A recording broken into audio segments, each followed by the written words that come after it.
முன்னாடியெல்லாம் 40 இயர்ஸ்க்கு அப்புறம் தான் யூஸ்வலாலாம் வரும். இப்போ பார்த்தீங்கன்னா யங் அன்மேரிட் கேர்ள்ஸ்க்கே நாங்கள் வந்து நிறைய பேருக்கு பார்க்குறோம். இந்த ஃபைப்ராய்டு கட்டி வந்துருச்சு அப்படின்னு சொன்னோன்னே என்ன கேட்பாங்கன்னா, இது ஏன் வந்துச்சு அப்படின்னு கேட்பாங்க. 3 சென்டிமீட்டருக்கு மேலே இருக்குது. இந்த ஃபைப்ராய்டுனால அவங்களுக்கு வந்து ப்ராப்ளம் வருது, பேபி தங்குறதுல ப்ராப்ளம் வருது. பேருக்கு பெயினே இல்லாமல் நான் பார்த்துருக்கேன். 20 வீக்ஸ் வரைக்கும், அதாவது 20 வீக்ஸ்னால் 5 மாத கரு எவ்வளோ பெருசு இருக்கும், அதுதான் 20 வீக்ஸுங்கிறது. அவ்வளோ பெருசு வரைக்குமே கூட தெரியாமையே இருப்பாங்க, எந்த சிம்டமே இருக்காது.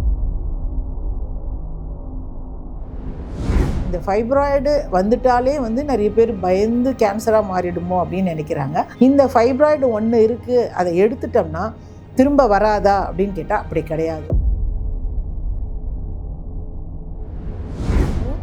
20லேருந்து 70 பேருக்கு வந்து ஃபைப்ராய்டு இருக்குது. இதை வந்து நம்ம எப்படியெல்லாம் கண்டுபிடிக்கலாம் அப்படின்னா,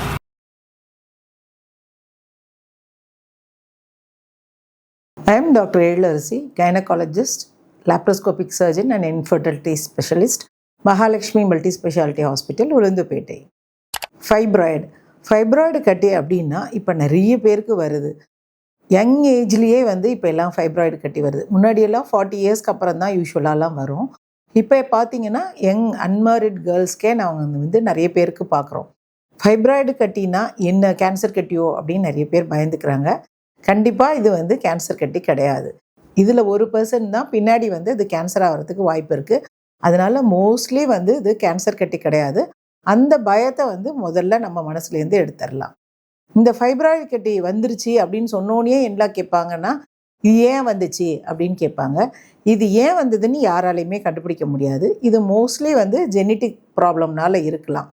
அதாவது ஜெனட்டிக்காக இது மாதிரி வரலாம். முன்னாடி அம்மாவுக்கோ இல்லை சிஸ்டருக்கோ அந்த மாதிரி வந்திருக்கலாம். இல்லை உங்களுக்கு புதுசாக கூடயும் வரலாம். இந்த ஃபைப்ராய்டு கட்டி ஒரு சாதாரண கட்டி தான். இது எந்த இடத்துல எத்தனை இருக்குது அப்படிங்கிறத பொறுத்து தான் வந்து மேனேஜ்மெண்ட்டு. அதாவது இது வந்து சின்ன சின்னதாக நிறைய பேருக்கு கூட இருக்கலாம்.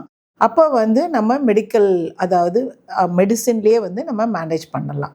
இது வந்து நிறைய பேர் ஃபைப்ராய்டு கட்டி எந்த இடத்துல இருக்குது, எண்டோமெட்ரியல் கேவிட்டியில் இருக்கா, இல்லை எண்டோமெட்ரியல் கேவிட்டிக்கு பக்கத்தில் இருக்கா, இல்லை எண்டோமெட்ரியல் கேவிட்டிக்கு டிஸ்டன்ஸில் மயோமெட்ரியம்னு சொல்லுவாங்க, யூட்ரஸோட சதைப்பகுதியில் இருக்கா, இல்லை இதை விட்டு வெளியில் இருக்கா, அதாவது யூட்ரஸோட அவுட்டர் லேயர்னு சொல்லுவாங்க. இதுக்கு வந்து சப்சீரசல் ஃபைப்ராய்டு அப்படின்னு சொல்லுவாங்க. அந்த இடத்துல இருக்கா. சில பேருக்கு சர்விக்ஸில் இருக்கும். இந்த மாதிரி சர்விக்ஸில் இருக்கா அப்படின்னு பார்க்கலாம். அதுக்கப்புறம் பார்த்தீங்கன்னா ஓவரியில் கூட இருக்கும் சில பேருக்கு, அதுலேயும் இருக்கா அப்படின்றது பார்க்கலாம். இந்த மாதிரி இருக்கிறவங்களுக்கு எத்தனை சென்டிமீட்டர் இருக்குது அப்படின்னு பார்க்கணும். இன்கேஸ் இது வந்து 3 சென்டிமீட்டருக்கு உள்ளார தான் இருக்குது அப்படின்னா அதை வந்து நம்ம மெடிக்கல் மேனேஜ்மெண்ட்லேயே நம்ம சரி பண்ணிக்கலாம். இன்கேஸ் 3 சென்டிமீட்டருக்கு மேலே இருக்குது, அவங்க வந்து இன்ஃபர்டைல் கப்புள், தட் இஸ் சப்ஃபர்டைல் கப்புளாக இருக்காங்க. இந்த ஃபைப்ராய்டுனால அவங்களுக்கு வந்து ப்ராப்ளம் வருது, ஒரு ப்ளீடிங் அதிகமாகுது, இல்லை பேபி தங்குறதுல ப்ராப்ளம் வருது. அப்படி இல்லை இந்த மாதிரி பெடங்குலேட்டட் அப்படின்னு சொல்லுவாங்க, இது சின்ன ஸ்டாக்கில் வந்து ஒட்டிகிட்ருக்கும். அப்போது இது ஆடும்பொழுதெல்லாம் வந்து பெயின் இருக்கும். அந்த மாதிரி ஏதாவது ப்ராப்ளம் இருக்குது, இல்லை ஹெவி மென்ஸ்ட்ரல் ப்ளீடிங் இருக்குது, அந்த மாதிரி இருந்தால் தான் நம்ம வந்து ஆப்ரேட் பண்ண வேண்டியது இருக்கும். இல்லை 3 சென்டிமீட்டருக்கு மேலே இருக்குது, 5 சென்டிமீட்டர் கிட்ட இருக்குது. நிறைய பேர் எப்படி வந்து அவங்களுக்கு சிம்டம்ஸ் இருக்கும் அப்படின்னா, ஃபஸ்ட்டு பார்த்தீங்கன்னா ஒரு ஹெவினஸ் ஆஃப் தி யூட்ரஸ் அப்படி இருக்கலாம், இல்லை ப்ளீடிங் வந்து அதிகமாகலாம் பீரியட்ஸ் அப்போது. நிறைய பேருக்கு வந்து பெயினே இல்லாமல் ப்ளீடிங் மட்டுமே ஜாஸ்தியாகும். இன்கேஸ் வந்து அது 5 சென்டிமீட்டருக்கு மேலே இருக்குது அப்படின்னா, இப்போது இன்கேஸ் சர்விக்ஸ்க்கு பக்கத்தில் இருக்குது, அதுவும் ஆன்டீரியர் வாலில் இருக்குது அப்படின்னா அது வந்து பிளாடர் மேலே அழுத்திட்டுருக்கும். அப்போ பார்த்தீங்கன்னா அவங்களுக்கு அடிக்கடி வந்து யூரின் போகிற மாதிரி ஒரு ப்ராப்ளம் வரும். ஒரு ஃபுல்னஸ் இருக்கிற மாதிரி கூட ப்ராப்ளம், அதாவது யூரின் வராமல் சில பேருக்கு அடைச்சிட்டு ஒரு ரிட்டென்ஷன் மாதிரி, அதாவது யூரினரி ரிட்டென்ஷன் சொல்லுவாங்க, ஃபுல்லாக அடைச்சிட்டு யூரினே போக முடியாமல் இருக்கும். அந்த மாதிரி கூட வரலாம். இல்லை ஃப்ரீக்வன்சி ஆஃப் யூரின் சொல்லுவாங்க, அடிக்கடி யூரின் போகிற மாதிரி, அப்படியும் ப்ராப்ளம் வரலாம். இல்லை யூட்ரஸுடைய மசில் லேயரில் இருக்குது அப்படின்னா, அதாவது குடலுக்கு பக்கத்தில் இருக்குது அப்படின்னா அதை அழுந்துச்சுன்னா சம்டைம்ஸ் கான்ஸ்டிபேஷன் வரலாம். இல்லை இன்கம்ப்ளீட் எம்டைங், அதாவது எப்பயுமே மோஷன் போகிற மாதிரியே ஒரு ஃபீலிங் இருந்துக்கிட்டே இருக்கும். அந்த மாதிரியும் இருக்கலாம். இந்த ஃபைப்ராய்டு வந்து மசிலில் பெருசாக இருந்து பெரிய ஃபைப்ராய்டாக இருந்தது அப்படின்னா நிறைய பேருக்கு பெயினே இல்லாமல் நான் பார்த்துருக்கேன். 20 வீக்ஸ் வரைக்கும், அதாவது 20 வீக்ஸ்னால் 5 மாத கரு எவ்வளோ பெருசு இருக்கும், அதுதான் 20 வீக்ஸுங்கிறது. அவ்வளோ பெருசு வரைக்குமே கூட தெரியாமையே இருப்பாங்க. ஏன்னா அவங்களுக்கு எந்த சிம்டமே இருக்காது. கொஞ்சம் ப்ளீடிங் இருக்கும். நிறைய டைம் பார்த்தீங்கன்னா அவங்களுக்கு ஹீமோக்ளோபின் லெவல் வந்து கம்மியாக இருக்கும். அந்த மாதிரி தான் வந்து சிம்டம்ஸ் இருக்கும். அதனால என்ன பண்ணுவாங்கன்னா அதை பார்க்காமையே விடுவாங்க. அது மாதிரி வயிறு வந்து கொஞ்சம் பெருசாகவே இருக்குது, அடி வயிறு அப்படின்னா கண்டிப்பாக வந்து சில நேரங்களில் இந்த ஃபைப்ராய்டாகவும் இருக்கிறதுக்கு வாய்ப்பு இருக்குது. அதை தவிர இந்த ஓவரியில் பார்த்தீங்கன்னா இந்த ஓவரியில் ஃபைப்ராய்டு வரதுக்கு வாய்ப்பு இருக்குது. அது வந்து ஒரு கட்டி மாதிரி தெரியும். இதை தவிர பார்த்தீங்கன்னா சப்சீரஸ் ஃபைப்ராய்டு இங்கேயோ இல்லை பக்கத்துலேயோ ப்ராட் லிகமெண்ட்லேயோ அந்த மாதிரி இடங்கள்லையும் வர்றதுக்கு வாய்ப்பு இருக்குது. ஸோ இந்த கட்டி எத்தனை இருக்குது, இந்த ஃபைப்ராய்டு கட்டி எத்தனை இருக்குது, எந்த இடத்துல இருக்குது அப்படிங்கிறத பொறுத்து தான் வந்து அவங்களுக்கு சிம்டம்ஸே வரும்.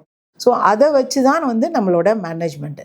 இப்போது இன்கேஸ் 5 சென்டிமீட்டருக்கு மேலே இருக்குது, அவங்களுக்கு இதில் நான் சொன்ன இந்த சிம்டம்ஸில் ஏதாவது இருக்குது அப்படின்னா அவங்களுக்கு வந்து சர்ஜரி பண்ணி ஆக வேண்டியது இருக்கும்.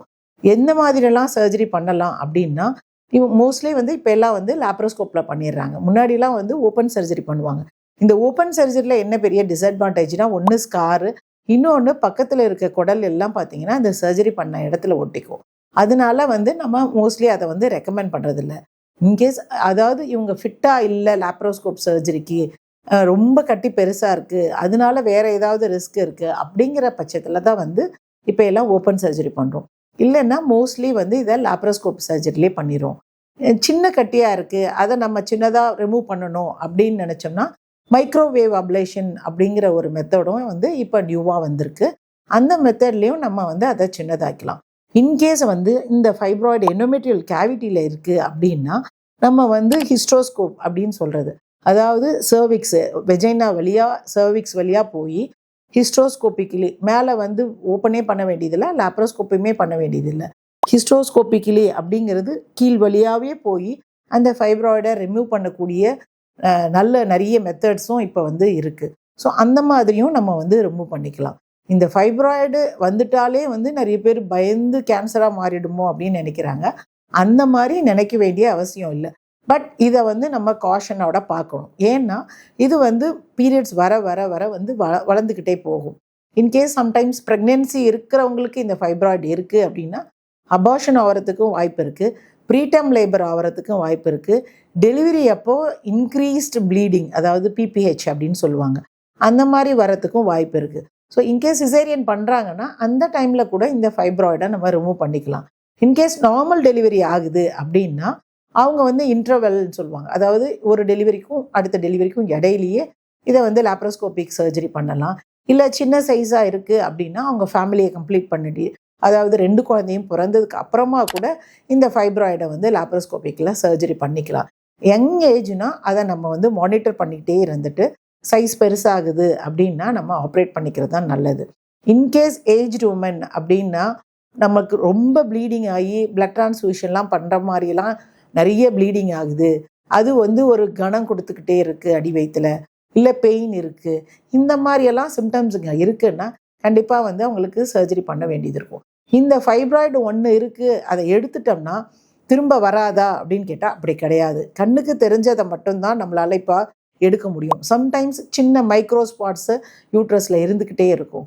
அந்த மாதிரி இருந்ததுன்னா அது இந்த ஃபைப்ராய்டை எடுத்ததுக்கு அப்புறமா பின்னாடி திரும்ப வளர்கிறதுக்கு வாய்ப்பு இருக்குது.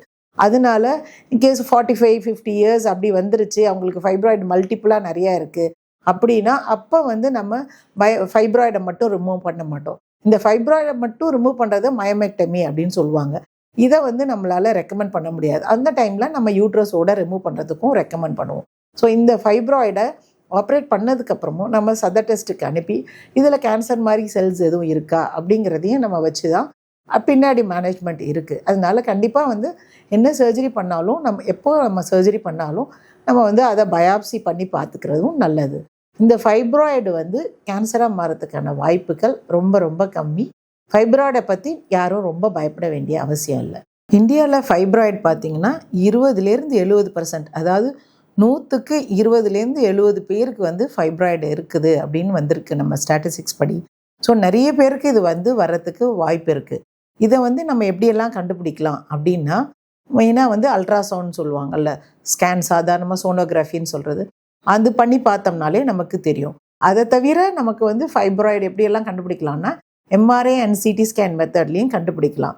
இதுக்கு வந்து ஃபஸ்ட்டு ட்ரீட்மெண்ட்டாக என்ன கொடுப்பாங்க அப்படின்னா, ப்ளீடிங் அதிகமாக இருந்தால் ட்ரனக்சமிக் ஆசிட் அப்படிங்கிறத கொடுப்பாங்க. வயிறு வலி இருந்ததுன்னா பெயின் ரிலீஃப்க்கு உள்ள டேப்லெட்ஸ் கொடுப்பாங்க.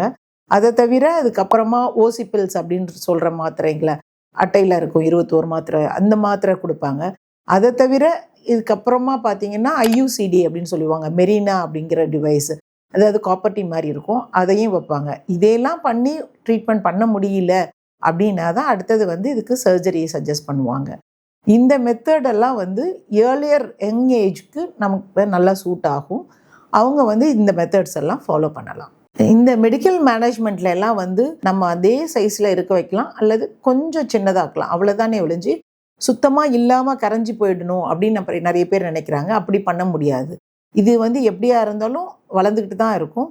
அந்த மெடிக்கல் மேனேஜ்மெண்ட் அப்போ கொஞ்சம் சைஸ் வந்து பெருசாகிறது வந்து டிலே ஆகும், அவ்வளோதானே ஒழிஞ்சு இது வந்து கண்டிப்பாக வந்து சர்ஜரி பண்ணாதான் ஃபுல்லாக கிளியர் ஆகும். மெனோபாஸ் ஆயிட்டாங்க அப்படின்னா, இன்கேஸ் பீரியட்ஸ் நின்று போயிடுச்சு அப்படின்னா அதுக்கப்புறம் வந்து அது சைஸ் பெருசாகாது. அதனால் அதுக்கப்புறம் அது வந்து சர்ஜரி வந்து மோஸ்ட்லி நாட் நீடட். இன்கேஸ் வேறு ஏதாவது சிம்டம்ஸ் கேன்சராக மாறக்கூடிய வாய்ப்பு இருக்குது, இல்லை பிளாடர் பவல் டிஸ்டர்பன்ஸ் இருக்குது அப்படின்னா அப்போ சர்ஜரி ரெக்கமெண்ட் பண்ணுவோம் மெனோபாஸ்க்கு அப்புறம். இந்த மாதிரி இன்ஃபர்மேஷனுக்கு ஃபாலோ ஃபார் மோர்.